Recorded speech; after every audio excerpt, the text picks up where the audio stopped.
É proposital. Conta mais sobre isso, porque isso quando você se candidatou a presidente da última vez, uma das coisas que mais fez mídia ou viralizou das suas falas foram aquelas questões da... Ursal. E FEMA, Ursal. Essas paradas todas. Tipo, parece que tu tem uma visão que existem organizações mundiais e elas têm agendas, elas são famosas, não, elas são poderosas, são grandes. Qual é? Quem que é? Quem que são? Olha são uma só? São duas? Isso é notório, isso é de saber de muitos hoje. No início brincavam com isso. No início era só teoria da conspiração. Em 2018, tudo que eu falei a priori, muitas das coisas viraram meme, brincadeira, né? Mas depois as coisas foram se concretizando.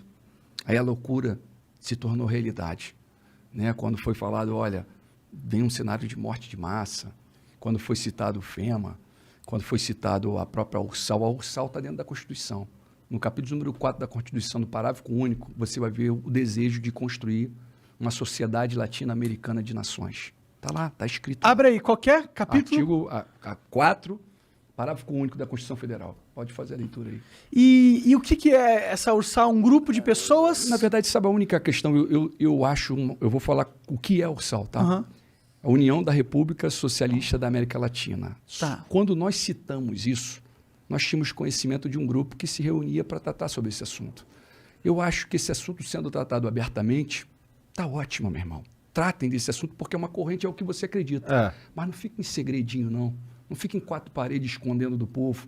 Quando foi tratado também sobre o Foro de São Paulo, falou que não existe e tal, e depois se deparou com vídeos próprios falando de Foro de São Paulo. Para com isso, meu irmão. Não para de ocultar. Se você tem uma solução, se você tem uma corrente, se você quer mostrar algo novo, então expõe esse algo novo. Coloca a transformação para jogo, mostra aí o que você tem. Assim como foi a questão da FEMA. Se você pega a FEMA, nós estamos falando de uma agenda, uma agência federal de gestão de emergência. Está superior ao presidente dos Estados Unidos. Ele passa o presidente do ele passa a Constituição dos Estados Unidos. Quando ele entra em ação, o presidente tem que ficar caladinho, a Constituição, eles rasgam a Constituição e tomam o poder. Por que esses homens fizeram milhares, milhões e milhões de caixões? Por quê? Para quê? Qual a finalidade? Por que eles estão fazendo milhões e milhões de abrigos? Caixões, o FEMA fez? Sim, é a FEMA que está por trás de caixões. Puxa essa notícia. Eu tô meio por fora, só para contextualizar a galera. É legal para você visualizar. Sim, eu realmente quero entender, eu tô curioso. Então, no primeiro momento, quando você fala, é loucura quando você está falando isso. No primeiro momento, quando você solta... Assim... Que existem organizações mundiais secretas que têm alto poder político, eu tenho certeza que existe. Até porque você tem muitas pessoas muito influentes, elas com certeza conversam entre si, com certeza têm conluios entre si, e com certeza eles não querem expor isso pra todo mundo. Não faz nem sentido, entendeu? Vou falar uma real para os senhores, tá? Sabe essa briga toda interna nossa, de esquerda, direita? Ambos servem a eles. Ambos servem a eles. E o que Bolsonaro e Lula servem a esses mesmos senhores. Quem são, senhor? Nós temos, no alto da pirâmide, 13 famílias. E embaixo, um comitê de 300 pessoas. Coordenando e comandando tudo, meu irmão. Controla essa mídia aí que está em ação aqui agora. Eles derrubam isso aqui, fica todo mundo aí tenso porque fica sem. Eles controlam. A probabilidade deles derrubarem isso aqui hoje existe. Quanto mais verdade você falar, porque a loucura do passado começa a se tornar realidade. Começa a se tornar realidade. Qual é o grande cenário? Não tem como você olhar a transformação do Brasil olhando para o Brasil apenas. Tem que ser olhada a geopolítica de forma mundial. Entendeu? Aí você pega o cenário, os Estados Unidos está como potência mundial, final da Primeira, Segunda Guerra principalmente, ele está como uma grande potência mundial. Só que a China está batendo a porta falando, agora é minha vez. Agora é minha vez. Olha aí o que está acontecendo hoje, as pessoas não têm conhecimento. Taiwan. Observe o que está acontecendo em Taiwan hoje. Mas isso aí não é de hoje, isso aí tem mais de 20 anos. Mas só que o conflito hoje está tenso. A China está cada vez mais querendo tomar controle de Taiwan. Estão falando de tecnologia avançadíssimas, microchips avançadíssimos. Empresas, tem uma empresa lá conhecida como TSMC. Essa empresa aí é uma potência para o mundo, meu irmão. A tecnologia depende diretamente para um país que é desse tamanho, com um pouquinho mais de 20 milhões de habitantes. E estamos aí agora vivendo uma tensão muito grande com os Estados Unidos, e a China querendo, porque a China coloca que é território dela, os Estados Unidos tomou posse dela ali porque é um controle. Os Estados Unidos gostam de fazer guerra na casa dos outros. Então ele domina as regiões dos outros. Mas só que os Estados Unidos vem perdendo tanta potência, ele vem perdendo potência ao ponto da Crimeia, junto com a Ucrânia. A Ucrânia e a Crimeia estão ali lado a lado. A Rússia anexou a Crimeia a eles e os Estados Unidos ficou caladinho. Nem falou, nem abriu a boca. E não fiquem surpresos se agora também não fizer nada nesse momento. E todos estão preocupados ao redor. O Japão está preocupado, a Austrália está preocupada. Os taiwaneses devem estar preocupados pra caralho, né? Tá tendo vários protestos lá fora. Eles estão preocupados, ao mesmo tempo eles ficam seguros, porque a tecnologia que eles têm hoje só tem ali. Então eles falam assim, opa, não vão destruir aqui a gente por total. Então ali tem um cenário desse aqui. A preocupação, na verdade, no cenário mundo, como nós estamos falando, nós temos que ficar preocupados com as grandes potências. E quais são as grandes potências? Quais são as grandes potências do mundo e por que elas são as grandes potências? São países que você vai falar, pô, Paquistão é grande potência, Daciolo? É, Paquistão é grande potência. Ele tem bomba atômica, né? Coreia do Norte, é. Israel é, meu irmão. A China, a Rússia, a França, o Reino Unido e os Estados Unidos. São 9 países que têm bomba atômica, que o doutor Enéas falava e o pessoal brincava com ele, entendeu? Esses países mandam. Esses países mandam. E é interessante dizer que a tensão está muito grande, meu irmão. Existe uma tensão muito grande, e uma vez que a China toma Taiwan, automaticamente a China é a próxima potência mundial. Se isso passar em branco, ela é a próxima potência mundial. Só que a preocupação mundo não está aí. A preocupação muito vai além, meu irmão. Porque não parece não, meu irmão, mas o que acontece ali em Israel tem repercussão no mundo. Israel é um ponto... Não, parece sim. Não, as pessoas, muitos não sabem, né? Muitos não têm conhecimento. Mas Israel é o ponto, meu irmão. Você vê aí o Azerbaijão e a Armênia, são 2 países que estão ali, que o Irã, porque o Irã está enriquecendo urânio. A maior preocupação de Israel é isso. E Israel está preocupado, e isso é uma guerra iminente, até antecipa a de Taiwan. Essa que é a realidade, as pessoas não têm conhecimento disso. Por quê? Porque o Israel agora tem facilidade de chegar até bombardear o Irã agora antes deles terem a bomba atômica. Isso é uma guerra muito antiga. Isso não é de hoje, meu irmão. E eles têm medo, porque o Paquistão ele é inimigo mortal de Israel, né? E eles têm um governo bastante religioso. Tem os 3 irmãos ali, né, cara? Mas isso teria repercussão global muito grande também, né? Sim, mas é a mudança. Tu tá vendo o Estado Islâmico ganhando força. O Afeganistão, olha como é que os Estados Unidos saíram do Afeganistão. Olha como é que eles foram ridicularizados. Esses 20 anos que eles ficaram ali, e aí, meu irmãozão? Olha o que aconteceu. Olha como é que foi. Entendeu? Saíram de um jeito meio atabalhoado. Aí você falou, a Turquia está junto ali, está do lado, junto com o Paquistão. A Turquia e o Paquistão são amigas. Mas só que aí dentro desse cenário todo tem escrito bíblico aqui. Daciolo, tu fala isso com qual autoridade? Falando em quê? Baseado em quê? Existe uma guerra iminente que é Gog e Magog. Isso aí é o Estado. O Magog foi filho de Jafé, que é da linhagem de Noé, entendeu?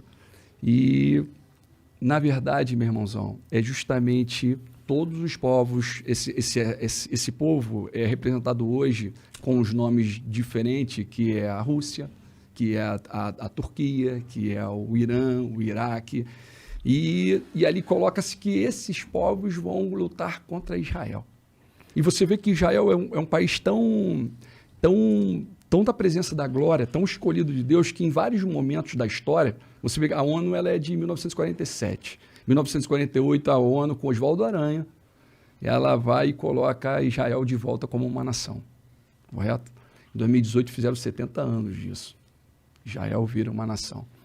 Em 1948, quando essa Assembleia da ONU verbaliza isso, Israel foi atacado por 5 países. Ali ele foi atacado automaticamente pela Líbia, pelo Egito, pela Jordânia, pelo Iraque e pelo Líbano. Os 5 lutaram contra Israel. Quem venceu essa batalha? Batalha de 1 ano. O povinho assim, ó, voltando para a terra. Quem venceu? Israel. Não bastante, em 67 acontece de novo. Só que agora em 67 vieram 3 para cima deles. O Egito, a Jordânia e a Síria. Meu irmão, foi a Guerra dos 6 Dias. de forma sobrenatural, Israel vence aquela batalha.